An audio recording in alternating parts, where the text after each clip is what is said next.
How's it going, friends? I've got another Grand Theft Auto custom car build for you today.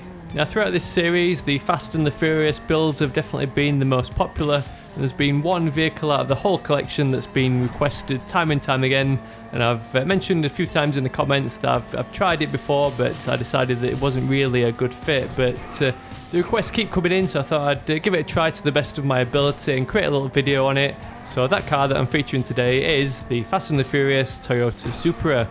Given recent events with Paul Walker, I thought it was definitely worth giving this a try, even though I think the final product doesn't really do the movie car justice. In my opinion, it kind of just looks like an orange Dodge Viper, but if you squint your eyes you can kind of see some resemblance to the Supra, especially after we've completed a few of these modifications.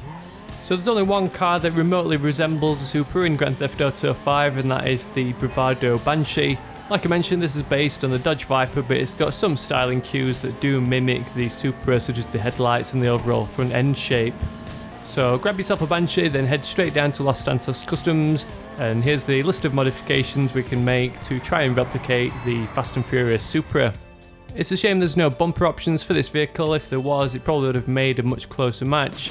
The only option we've got currently is the ability to add a carbon front end, which is no use to us at all.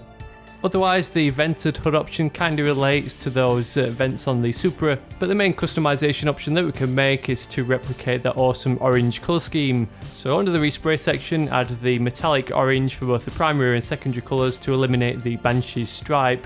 Then what I found gave it a close resemblance is if you go back through to the pearlescent section and then add a bright orange to give it some orangey yellow highlights. Otherwise, a drift wing under the spoiler category gives us that huge alloy spoiler on the back.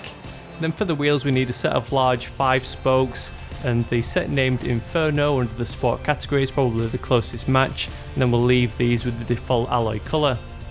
But that's about all the customization options we can make, even down to the exhaust. The Bravado Banshee has a side exit exhaust, so we can't even add a large can on the back.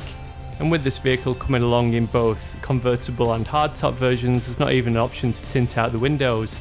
But you might as well go through and upgrade the turbo and all the engine, brakes, transmission and suspension upgrades to boost up this car's performance. Then that leaves our Fast and Furious Toyota Supra build complete, or at least as close as we can get using what's available in game.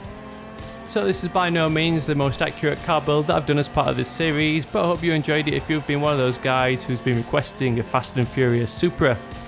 Out of all the other Fast and Furious cars, Brian's silver and blue Skyline has been the second most requested vehicle, although once again I've tried that multiple times using the Bravado Buffalo, and that one I thought just came out looking like a silver Dodge Charger. But let me know down in the comments if you want to see it nevertheless. I personally don't think it's a very good match, but like with this Toyota Supra build, if you do think it's worth posting regardless, I'd be quite happy to do so. So let me know your thoughts on this Supra build down in the comments, and if you've got any better examples then feel free to send them my way over on Twitter or Facebook. Don't forget to check out that description for a link to the full playlist in case you've missed any of those previous episodes and you want to catch up. Otherwise, thanks very much for watching, and I'll catch you all later.